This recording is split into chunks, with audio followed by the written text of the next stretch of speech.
السلام جب سخت علیل ہوئے، بیمار ہوئے، تو انہوں نے نظر مانی کہ مالک اگر تم مجھے شفا دے گا تو اس کے بعد میں اپنے اوپر میں کبھی بھی اونٹ کا گوشت نہیں کھاؤں گا۔ اور پھر آپ نے فرمایا عرض کی مالک اگر مجھے صحت مل گئی تو میں دودھ نہیں پیوں گا۔ ایک روایت میں اندر آتا ہے کہ اونٹنی کا دودھ نہیں پیوں گا۔ رب الجلال نے جب ان کو صحت عطا فرمائی تو آپ نے ان دو چیزوں کو اپنے اوپر حرام کر دیا کہ اونٹ کا گوشت بھی نہیں کھائیں گے اور اونٹنی کا دودھ بھی نہیں پیئیں گے۔ تو یہودیوں نے کہا کہ آپ سچ فرما رہی ہیں، آپ نے درست کہا۔ پھر انہوں نے کہا کہ ہمیں دوسرے سوال کے جواب دیجئے۔ آقا علیہ الصلوۃ والسلام نے ارشاد فرمایا کہ مرد کا بھی جو پانی ہوتا ہے اس کا رنگ سفید ہوتا ہے اور اس کے اندر گاڑھا پان ہوتا ہے، اور جو عورت کا پانی ہوتا ہے اس میں زردی ہوتی ہے اور اس کے اندر پتلا پن زیادہ ہوتا ہے۔ پھر فرمایا کہ زوجین میں سے جس کا پانی جو ہے غالب آ جاتا ہے، اولاد کا رنگ یا اولاد کی جو صورت ہے وہ اسی پر زیادہ چلی جایا کرتی ہے۔ اور یہ عمومی طور پر ہم بھی دیکھ رہے ہوتے ہیں کہ کبھی بچہ جو ہے وہ ماں کے زیادہ مشابہ ہوتا ہے اور کبھی والد کے زیادہ مشابہ ہوتا ہے۔ تو آقا علیہ الصلوۃ والسلام نے ارشاد فرمایا کہ جب مرد کا پانی غالب آ جاتا ہے تو اس وقت وہ مرد والی صورت اس میں ظاہر ہوتی ہے، اور جب عورت کا پانی غالب آتا ہے تو پھر عورت والی صورت ظاہر ہوتی ہے۔ تیسرا انہوں نے کہا کہ آپ نے سچ فرمایا۔ تو تیسرا سوال آقا علیہ الصلوۃ والسلام سے جب کیا گیا کہ وہ جو نبی امی ہیں ان کا سونا کیا ہے، وہ کیسے سوتے ہیں، تو آقا علیہ الصلوۃ والسلام نے فرمایا کہ وہ نبی امی جس کو رب الجلال نے بھیجا ہے تو وہ تو ظاہر ان کی آنکھیں تو سوتی ہیں لیکن ان کا دل جاگ رہا ہوتا ہے۔ تو حدیث پاک کے اندر لفظ امی آیا ہے، اور میں نے پچھلے جب ہم درس کے اندر بیٹھے تھے تو میں نے امی کی جتنی بھی صورتیں تھیں میں نے 7-8 معنی ذکر کر کے تفسیر آپ کے سامنے رکھی تھی۔ تو کہا کہ وہ نبی امی جو تمام کائنات کی اصل ہے، اس نبی کی آنکھیں تو سوتی ہیں لیکن ان کا دل جو ہے جاگ رہا ہوتا ہے۔ تو آپ یہ بھی کہہ سکتے ہیں کہ جب پوری کائنات کی اصل جو ذات بنی ہوئی ہے، یہ جو پوری کائنات کی اصل ہے، مخلوق کی اصل ہے،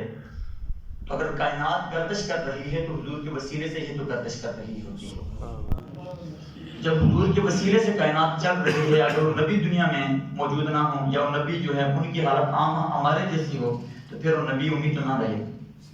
بلکہ نبی امی کا تو معنی یہی ہے کہ جو تمام کائنات کی اصل ہوا کرتے ہیں۔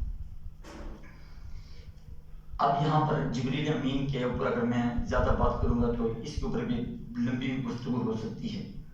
آقا علیہ الصلوۃ والسلام نے ارشاد فرمایا، عروض الفائق کے اندر ہے کہ جبریل امین میرے پاس تشریف لائے تو کہا جب بھی حضور جبریل امین میرے پاس آتے تو وہ کانپ رہے ہوتے اللہ تبارک و تعالیٰ کے خوف کی وجہ سے۔ یہ وہ فرشتے ہیں جو اللہ کے خوف سے کانپ رہے ہوتے تھے۔ اور ایک روایت میں آتا ہے کہ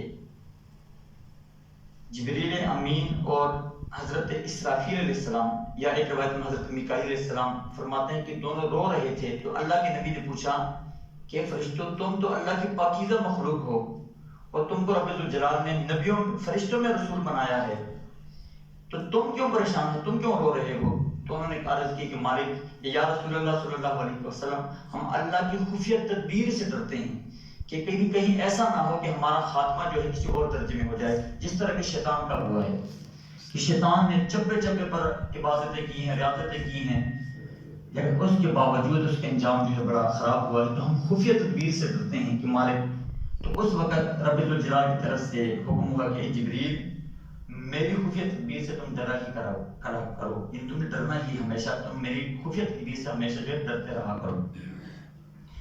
اگر ان کی خفیہ تدبیر کی بات آئی ہے تو میں ایک چھوٹی سی بات کر کے میں آگے پڑھتا ہوں۔ دو بھائی تھے، اس کو بھی عروض الفائق کے اندر نقل کیا گیا ہے کہ دو بھائی تھے، ایک اوپر والی منزل پہ رہتا تھا اور ایک نیچے والی منزل پہ رہا کرتا تھا۔ تو جو اوپر والی منزل کا بھائی تھا وہ گنہگار تھا، وہ اوپر فاسق و فاجر تھا، گناہوں کے اندر مبتلا رہتا تھا اور برے کاموں کے اندر، اور جو نیچے والا آدمی تھا وہ متقی پرہیزگار عبادت گزار تھا۔ اب دو بھائی ہیں، ان میں سے ایک جو ہے صاحب علم ہے، تقویٰ ہے، اس کے پاس عبادتیں ہیں، ریاضتیں ہیں، اور ظاہراً جو ہے عبادتوں والا اس نے حلیہ پہنا ہوا ہے اور واقعی حقیقت کی عبادت کرتا ہے، اور دوسرا بھائی جو ہے وہ فاسق و فاجر ہے۔ اب جو ایک بھائی تھا اس کے دل میں اس کے پاس شیطان آیا، اس نے اس کو برگلایا سے کہا کہ بھئی تو نے 20 سال اللہ کی عبادت کی ہے اور تیری زندگی اب بھی 20 سال اور بھی باقی ہے، تو کیوں نہیں کرتا کہ تو یہ 20 سالوں میں سے کچھ عرصہ جو ہے گناہوں میں گزار دے، اس کے بعد بھی توبہ کر لے گا،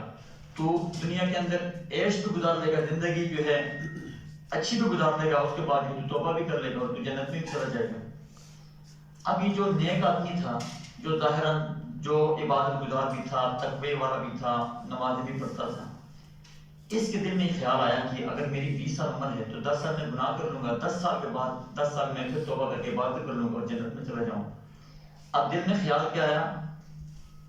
راہ راست سے راستے برے راستے کی طرف خیال آیا اس کے دل میں۔ اس کے مقابلے میں جو دوسرا بھائی تھا، جو فاسق و فاجر تھا، اس کے رب ذوالجلال نے دل میں ڈالا اور اس نے کہا یار میں نے ساری زندگی برائی میں گزار دی ہے، میں توبہ کر کے اسلام کی طرف آتا ہوں، دین کی طرف آتا ہوں اور میں صدق کے دل سے توبہ کرتا ہوں۔ اب کہتے ہیں کہ وہ دونوں بھائی نا اپنی اپنی منزل سے ایک برائی کی طرف بڑھتا گیا کہ میں بھائی کے ساتھ جا کر برائی کروں گا، دوسرے بھائی نے سوچا کہ میں اپنے بھائی کے ساتھ جا کر عبادت کروں گا اور اللہ کا مقرر بندہ بن جاؤں گا۔ اب دیکھو نا دونوں الٹے ہیں، تضاد ہیں، دونوں کے اندر تباہی پایا جا رہا ہے کہ ایک راہ راست کا ساتھی ہے اور ایک برے راستے کا، لیکن اب چل رہے ہیں مخالف سمت، ایک دوسرے کی طرف چل رہے ہیں۔ فرماتے ہیں کہ جس وقت ایک بھائی قریب تھوڑا سے قریب پہنچے تو ایک بھائی گرا، دوسرے بھائی کے جب اوپر لگا دونوں نیچے گرے اور دونوں جو ہے فوت ہو گئے۔ اب علماء نے لکھا کہ وہ جو برا بھائی تھا صرف ارادے کے ساتھ اس راہ کی طرف چل رہا تھا، رب ذوالجلال نے اس کو جنت عطا فرمائی، اور جو برائی کی طرف جا رہا تھا اس کا ٹھکانہ جو ہے جہنم ٹھہرا۔ تو اس لیے ہمیشہ جو ہے خفیہ تدبیر سے اگر جبریل امین جیسا مقرب فرشتہ جو ہے ایسا کر سکتا ہے، حالانکہ معصوم ہے، یہ پکی بات ہے، لیکن اگر وہ فرشتے اللہ کے خفیہ تدبیر سے ڈرتے ہیں تو انسان کو بھی ہمیشہ خفیہ تدبیر سے ڈرنا چاہیے۔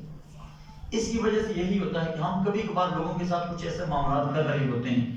اس کا خفیہ تدبیر یہ ہوتی ہے کہ وہی نتیجہ ہم پر الٹ ہو رہا ہوتا ہے، اور اس کی مثال جو ہے تیسرے سورہ کے اندر، سورہ آل عمران کے اندر، وَمَكَرُوا وَمَكَرَ اللَّهُ، جب کافر نے مکر کیا تو اللہ تبارک و تعالیٰ نے خفیہ تدبیر فرمائی، اور خفیہ تدبیر کی صورت کیا تھی کہ کافر جب کوئی برائی کرتے تھے رب ذوالجلال ان کو نعمتیں اور زیادہ عطا فرماتا تھا، جب زیادہ گناہ کرتے تھے اور نعمتیں ملتی تھیں۔ اب یہ خفیہ تدبیر تھی کہ بھئی نعمتیں اور مل رہی ہیں اور رزق آ رہا ہے اور جو ہے سہولتیں مل رہی ہیں، لیکن اللہ کی خفیہ تدبیر کیا تھی؟ ان کو دین سے دور کرنا تھا، ان کو جہنم میں ڈالنا تھا۔ تو اس لیے ہمیشہ جو ہے یا جب بھی کوئی انسان کوئی کام کرے، جو فعل کرے، اس کو اللہ تبارک و تعالیٰ کی خفیہ تدبیر سے خصوصی طور پہ ڈرنا چاہیے۔ انسان کو پتہ نہیں ہے میرے ساتھ کب خفیہ تدبیر کا فیصلہ ہو جائے اور میرا نظام جو ہے یہ بدل جائے۔ تو میں نے اگر جبریل امین کے اوپر میں اور بھی بات کروں تو انہوں نے کہا کہ نبی علیہ السلام نے فرمایا میرا